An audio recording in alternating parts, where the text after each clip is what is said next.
The base did not sleep. It never truly did. Even at 2 in the morning, Naval Support Activity Crane breathed, quietly, mechanically, through humming generators, rotating floodlights, and distant engine checks. The perimeter fencing glowed under halogen arcs, slicing the darkness into rigid geometry. Beyond the wire, the forest stood motionless, as if holding its breath. Inside Bay 3, the concrete floor was cold enough to burn. Lieutenant Evelyn Cross, United States Navy, knelt with her cheek pressed against it. Dust coated her lips. The taste of iron lingered where blood had dried near her hairline. Her hands were wrenched behind her back, wrists bound tight with industrial zip ties that bit into bone when she shifted even slightly. She stopped moving. Movement wasted energy. Energy meant options. Options mattered. A Glock 19 rested against her forehead, not shoved, not trembling, placed there with professional indifference. The man holding it crouched low, balanced on the balls of his feet. Civilian clothing layered for tactical work. No insignia beyond a contractor patch stitched hastily to his jacket. His finger rested straight along the frame, discipline drilled into muscle memory. He was not enjoying this. That worried her more than if he were. Behind him, the wide bay doors loomed like a sealed mouth. Overhead, a single strip of light flickered, buzzing faintly.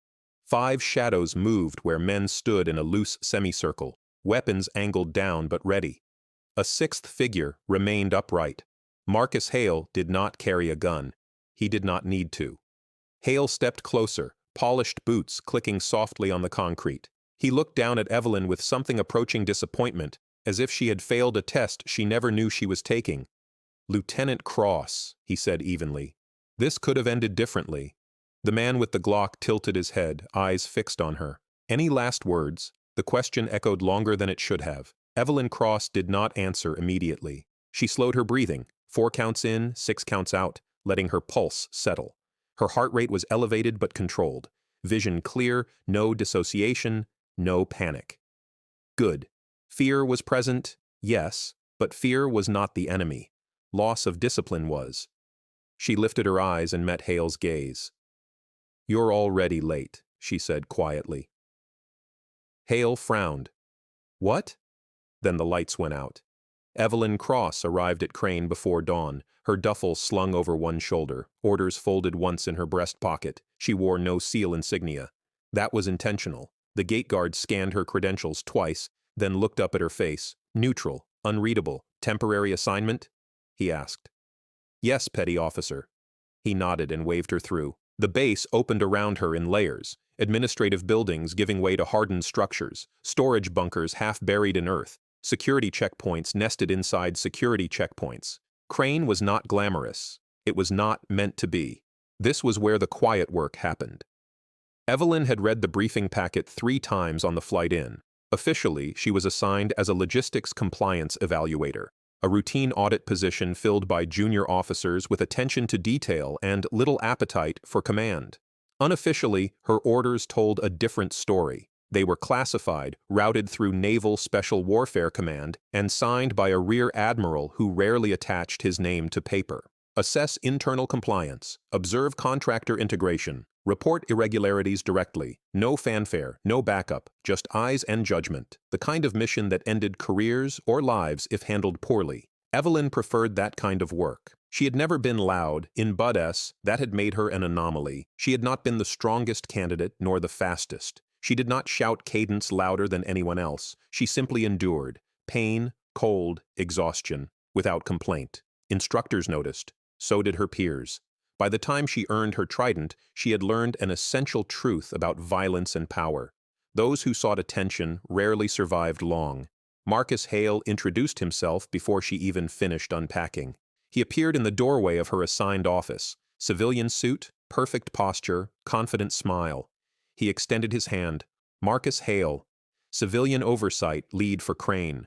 His grip was firm, calibrated. Evelyn shook once and released. "Lieutenant Cross. Temporary assignment." "So I hear," Hale said pleasantly. "SEALs don't usually come to Indiana. I go where I'm sent." "Of course you do." He smiled again, eyes sharp. "We value transparency here." Evelyn noted the phrasing. "We value transparency. Not, we practice it." Hale gestured around the office. "Anything you need, my team can provide. Access, documentation, escorts. We're all on the same side. Evelyn met his gaze. I'll request access as needed.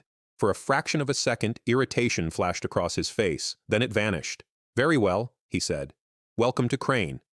As he left, Evelyn sat down and opened her notebook. She wrote one line, first contact. Rehearsed. The first days were uneventful by design. Evelyn reviewed manifests, cross-checked inventories, walked the facility with escorts who talked too much or not at all. She asked simple questions and accepted simple answers, but she listened more than she spoke. She watched which contractors deferred to enlisted personnel and which did not. She noted that certain security cameras always seemed to be under maintenance at convenient times, that certain guards rotated off posts moments before sensitive transfers. Small things, individually meaningless. Together, a pattern. On the fourth night, she stayed late, alone in her office, running parallel audits on an offline system she had brought with her. She compared shipping records to internal movement logs. Her jaw tightened. Several crates, classified as non-lethal countermeasures, had been signed out for testing and returned sealed with mismatched serials. The paperwork had been corrected digitally, timestamps adjusted to align, too clean. Someone wanted this to look routine. Evelyn opened a new page in her notebook, diversion pathway identified. Her pulse quickened, not with fear, but with recognition. This was no clerical error. This was infrastructure. The first warning. It came casually. In the motor pool, as she passed between two rows of parked vehicles, a contractor fell into step beside her. "You're thorough," he said lightly. She did not slow. "That's my job. Sometimes thoroughness causes misunderstandings." She stopped, turned. He smiled, but his eyes were hard. "Are you threatening me?" she asked calmly. His smile widened. "Just offering advice." She stepped closer, inside his comfort zone. "Then here's mine," she said. "Don't speak to me again unless spoken to." The smile vanished. That night, her door sensor triggered at 0200. She was awake before the alert finished sounding. Knife in hand. Heart steady. The corridor outside was empty, but her trash can had been emptied. Not stolen. Sorted. Rearranged. A message. "We see you." Evelyn sat on the edge of her bed, blade resting across her palms. She did not request reassignment. She sent a report. Naval Criminal Investigative Service. Level red. She detailed everything. Diverted crates, altered logs, contractor overreach, civilian authority, eclipsing military command. She encrypted it manually and routed it through a delayed relay. If she disappeared, it would surface in 72 hours. She closed her laptop and stared at the wall. This was the moment. The one instructors warned about but never named. The moment when duty became personal. The bay doors would close 2 days later, the Glock would touch her forehead, and the cost of threatening a Navy SEAL would finally be calculated. But for now, Lieutenant Evelyn Cross returned to work the next morning, uniform pressed, expression neutral, walking straight into a storm that had already decided her name. Silence is never empty inside a military installation. It carries the hum of generators, the distant thud of doors sealing, the faint metallic echo of boots on concrete. It carries radios murmuring half-finished sentences and the unspoken understanding that everything here exists for a reason. Evelyn Cross learned quickly that Crane's silence was different. It watched back. She felt it most clearly in the command building, 3 stories of reinforced concrete and glass that reflected the sky like a polished shield. Inside, corridors curved just enough to hide what waited beyond. The lighting was always slightly too bright, washing faces pale and flattening expression. She passed junior officers who nodded respectfully and then looked away. Enlisted personnel stiffened when contractors walked by, and everywhere were civilians with access they had not earned. Marcus Hale's fingerprints were on all of it. Commander Richard Alvarez, the base's uniformed operations officer, did not meet Evelyn's eyes the first time she briefed him. She noticed immediately. His office was neat, Spartan, everything in its place. A man who had spent a career believing in order. But there was tension in his shoulders, a tightness in his jaw that spoke of authority slowly being hollowed out. "You're asking for records that fall under civilian oversight," he said carefully, hands folded on his desk. "With respect, sir," Evelyn replied, "this is a Navy installation." Alvarez exhaled through his nose. "Yes, he said. It is. He did not deny her request, but he did not help her either. Afterward, as she stepped into the hallway, she heard raised voices behind a closed door. Hale's voice, smooth, controlled. You're letting her dig too deep. Alvarez's reply was quieter. She has orders, so do I. The door opened. Hale stepped out, smile already in place. Lieutenant Cross, he said. I was just about to look for you. Evelyn returned the smile with professional emptiness. How can I help you? Transparency, he said lightly. It works both ways. I'd appreciate knowing what concerns you have. She met his gaze. When I'm finished evaluating, you'll receive my report. Hale's eyes hardened. I don't like surprises. Then we have that in common. That night, Evelyn ran 6 miles around the perimeter road, breath fogging in the cold air, boots striking asphalt in a steady rhythm. She ran to think. She ran because stillness let doubt creep in. Crane's fences rolled past in silver arcs, floodlights casting long shadows that distorted everything they touched. She counted steps, measured time, cataloged details. Her mind drifted, not to fear, but to memory. The water was unforgiving. It always was. Evelyn's hands shook as she gripped the rubber boat overhead, shoulders screaming under the weight. Sand caked her face. Salt burned her eyes. Around her, candidates dropped, one by one, hands raised, bells ringing. An instructor leaned close to her ear. You don't belong here, he said conversationally. You could quit right now. Evelyn said nothing. She had learned early that arguing wasted oxygen. Hours later, soaked and shivering, she stood among the few who remained. The instructor studied her, curious now. Why didn't you quit? She thought for a moment. Because quitting would have been louder than staying. He nodded slowly. That was when she knew she would make it. The next morning, her access badge failed at a secondary archive door. She tried again. Denied. She checked the system. Her clearance had not changed. Someone had altered local permissions. She reported it. The response came hours later. Temporary technical issue. Resolved. It wasn't. Evelyn adjusted. She began gathering information the old way, through people. Petty Officer Samir Khan, logistics specialist, spoke to her only after she helped him recalibrate a manifest system he'd been struggling with for weeks. You didn't hear this from me, he said quietly, eyes flicking to the hallway. But certain shipments don't go where they're logged. Where do they go? Evelyn asked. Khan swallowed. I don't know. I just know we're told not to ask. Another enlisted man, a security NCO with 15 years in, met her in the gym late one night. Contractors give orders now, he said bluntly. We're told it's above our pay grade. How does that sit with you? Evelyn asked. He laughed humorlessly, like swallowing broken glass.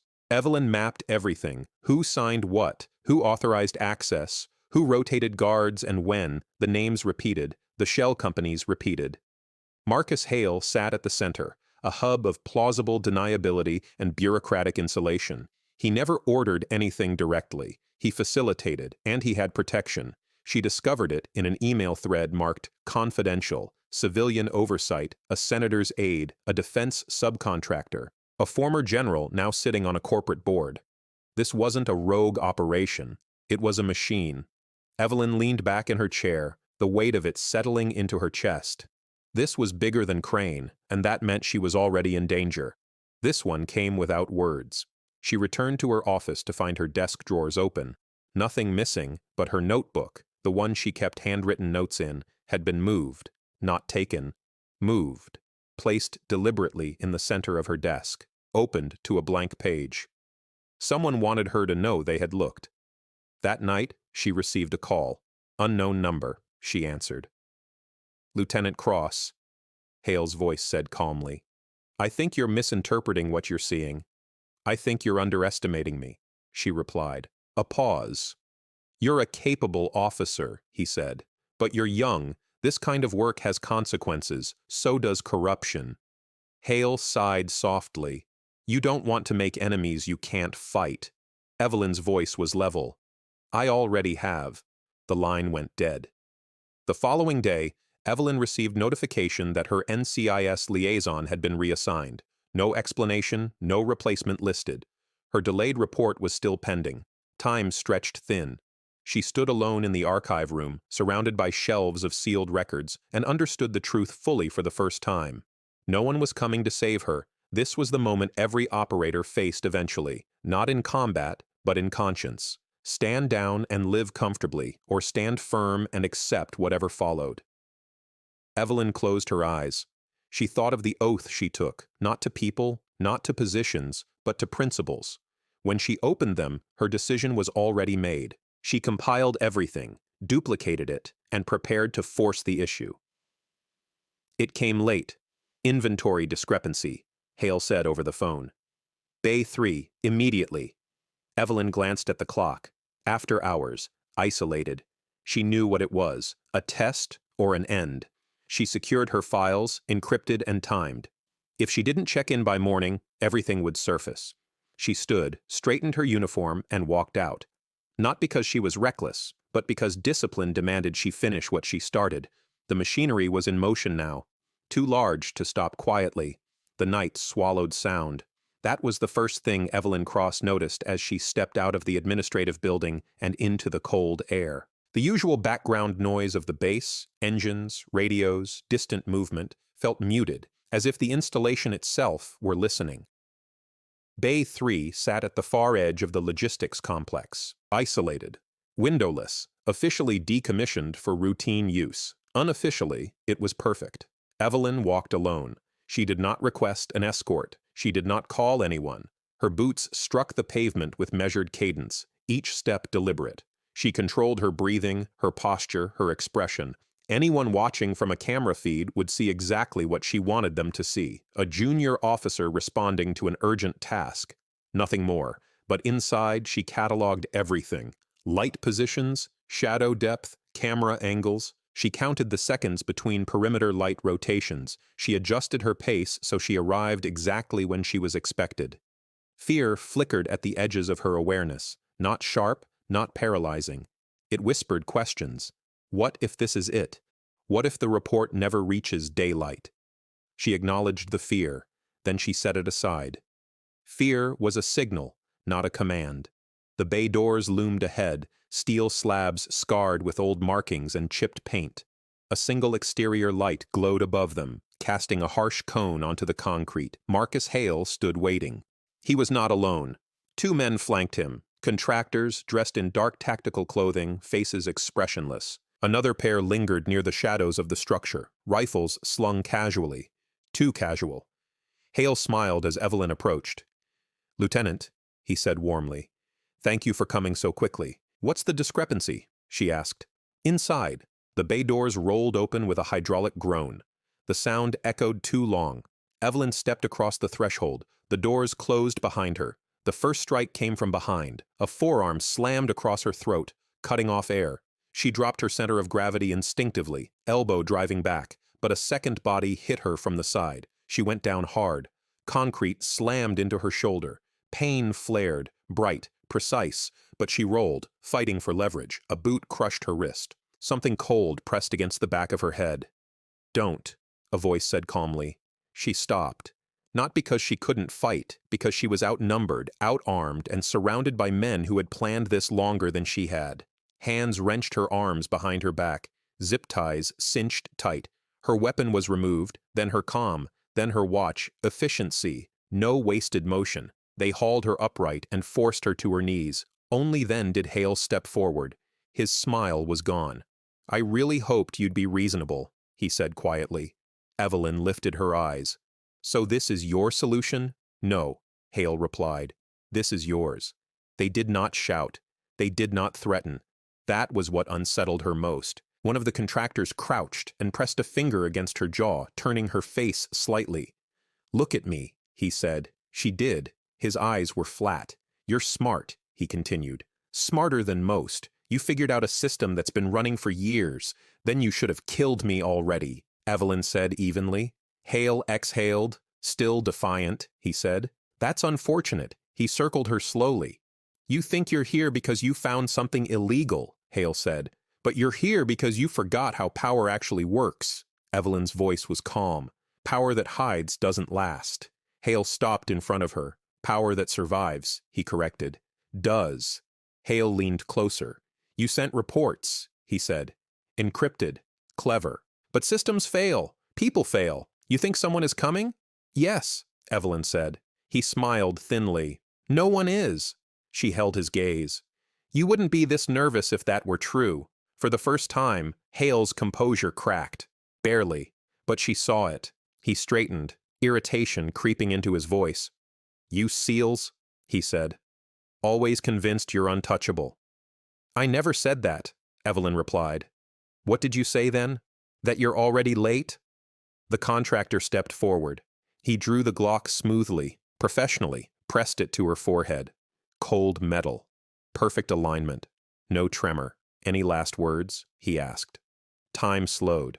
Not in the way people imagined, but in the way training allowed. Evelyn felt the ground beneath her knees, the tension in her shoulders, the rhythm of her breath. She thought of a night years ago, overseas, crouched behind broken masonry while gunfire stitched the air above her. She remembered the calm then, too.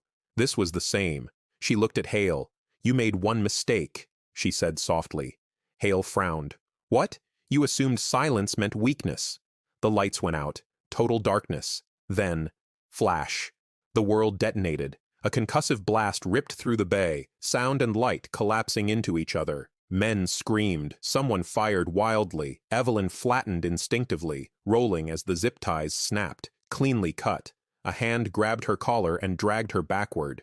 Move, a voice commanded. Navy-controlled familiar. Gunfire answered. Short, disciplined bursts. No shouting, no panic, just execution. Lights snapped back on. Bodies lay scattered across the concrete. 2 men groaned. 3 did not move. Hale was on the ground, pinned, a knee in his back, cuffs biting into his wrists. A tall figure stepped forward. Rear Admiral Thomas Keene, his eyes locked on Evelyn. Lieutenant Cross, he said evenly. Status. She rose to her feet, heart hammering now, adrenaline flooding her system. Alive, sir, she replied. Keene nodded once. Good. NCIS agents flooded the bay. Weapons were secured. Evidence tagged. Cameras seized. Hale stared at Evelyn as he was hauled upright. This isn't over, he hissed. She met his gaze without satisfaction. Yes, she said. It is. The bay smelled like cordite and ozone. Emergency lights bathed the concrete in red, pulsing slowly, methodically, like a heartbeat trying to steady itself. Bodies were already being zipped into black bags. The contractors who still breathed were being treated under armed guard. Evelyn Cross stood near the wall, wrapped in a thermal blanket she didn't remember receiving. Her hands shook, not from fear, from release.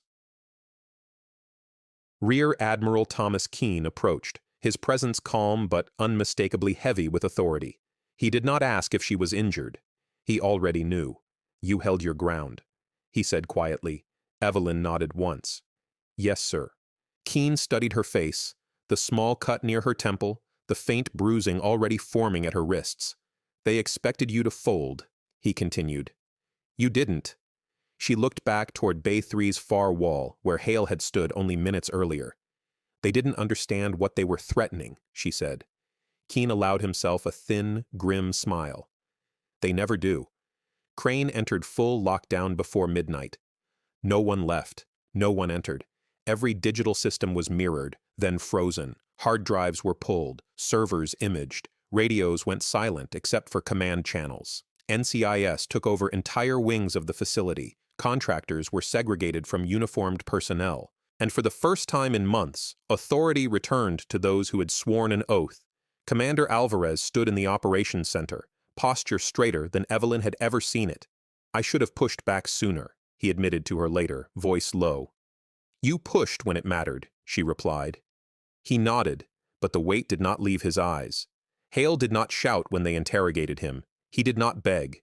He smiled. At first, I facilitated efficiency, he told NCIS agents calmly. The military is slow. The world isn't. You facilitated illegal weapons transfers, an agent replied. Hale shrugged slightly. Perspective. The smile faded when they showed him the files, the duplicated records, the encrypted backups, the delayed relay that had already reached Washington. Rear Admiral Keene sat in the observation room, watching through reinforced glass. Hale's hands trembled for the first time. "This isn't how it works," Hale said. "People like me don't go down alone." Keene spoke through the intercom. "No," he said. "They don't." He nodded to an aide, "Which is why we brought friends." The door opened. A senator's aide entered, then a DOJ representative, then a man Hale recognized from a boardroom, not an interrogation cell. Hale's face drained of color. The machine had turned on itself. The investigation expanded. What began at Crane rippled outward. Companies collapsed under scrutiny. Accounts were frozen. Emails surfaced, too many to deny, too interconnected to bury. A former general resigned from a defense contractor board. The press never learned the full scope. They never did. But within the military, the message spread fast. Integrity had teeth, and it bit back. Evelyn. Evelyn gave her statement 3 times, once to NCIS, once to Naval Special Warfare Command, once to a panel she was not allowed to identify afterward. Each time, she told the truth without embellishment. Each time, she felt the same strange emptiness afterward, not regret, but exhaustion. She slept poorly in the days that followed, not from nightmares, from stillness. The adrenaline was gone, the mission was over, and with it came the quiet question no one else could answer for her. What now? Rear Admiral Keene found her on the perimeter road just before dawn, standing where floodlights met forest. "You could have walked away," he said. "Yes, sir." "You didn't." "No, sir." Keene studied the tree line. "Do you know why we sent you?" he asked. Evelyn considered. "Because I wouldn't look away. Because you'd finish," Keene corrected gently. Even when it became personal, she nodded. "There will be no medal," Keene said. "No citation. I didn't expect one. But there will be consequences," he continued. "Some doors will close." She met his gaze. "Others will open." Keene smiled faintly. "Exactly." 2 days later, Evelyn received new orders. Not a reassignment, a choice. A billet within a newly restructured internal compliance unit, small, quiet, directly answerable to command. The work would be invisible, the risk constant. She read the orders once. Then again, she signed. As Hale was escorted onto a transport vehicle, he caught sight of Evelyn across the tarmac. No smile now, only something like disbelief. "You think you won?" he said. Evelyn's voice was steady. "No," she replied. "I think you lost." The doors closed. The ocean was calm that morning. Too calm. The horizon lay flat and endless, a thin line separating steel-gray water from an overcast sky. The wind carried salt and diesel, the familiar scent of work that never made headlines. Lieutenant Evelyn Cross stood on the pier in a simple utility uniform, hands clasped behind her back. No insignia marked her as anything special. That, she had learned, was the point. Behind her, a group of junior officers waited.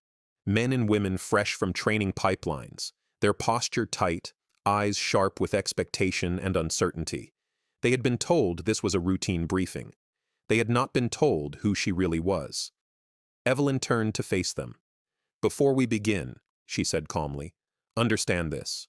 Nothing I'm about to say will appear in your evaluations." That caught their attention. She let the silence work. The unit she now served did not exist on paper. Officially, it was a rotating advisory detachment. Unofficially, it was a scalpel, inserted quietly where trust had begun to rot. No raids, no headlines, no heroics. Just eyes, judgment, and resolve. Evelyn had accepted the billet without hesitation, but not without cost. She no longer deployed with her old team. Some friendships faded under the weight of classification and distance. She missed the simplicity of clear enemies. This work was different. This enemy wore suits, signed forms, smiled, and it did far more damage. The briefing Evelyn spoke without notes. "Most of you were trained to recognize threats," she said. "Weapons, hostile forces, clear lines." She paced slowly. "But the most dangerous threat you'll face in uniform won't come with gunfire." She stopped. "It will come with authority." Some of them shifted uncomfortably. Orders that don't feel right. Systems that reward silence. People who tell you that integrity is a luxury you can't afford. She looked each of them in the eye. "Those moments don't come with warning shots." One officer raised a hand. "Ma'am," he said carefully, "what happens when doing the right thing costs you everything?" Evelyn did not answer immediately. She remembered Bay 3. The Glock. The cold certainty that she might not leave that building alive. "When that moment comes," she said finally, You'll discover what kind of soldier you really are. Later that day, Evelyn stood alone at a quiet memorial wall, names etched into stone, some she recognized, some she didn't. Rear Admiral Thomas Keene joined her, hands folded behind his back. "You changed things," he said. "Temporarily," she replied. Keene nodded. "That's all anyone ever does." They stood in silence. "You regret it?" he asked.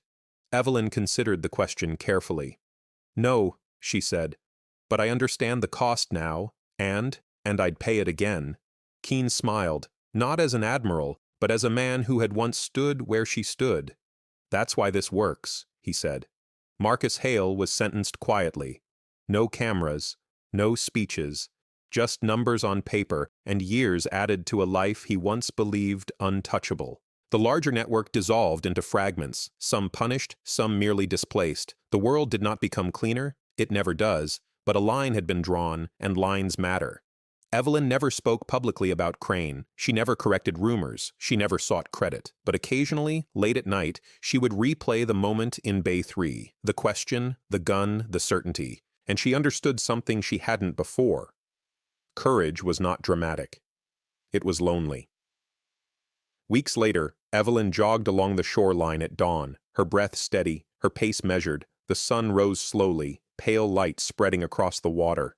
She stopped, hands on hips, and looked out toward the horizon. The world was still imperfect, still dangerous, still worth defending. She turned back toward the base, toward the work waiting for her. Unseen, uncelebrated, necessary. Power test character when no one is watching. Fear demands silence, but integrity demands voice. Courage is not found in the moment of victory, but in the decision to stand when standing costs everything. And sometimes the most dangerous words anyone can hear are spoken quietly, by someone who refuses to look away.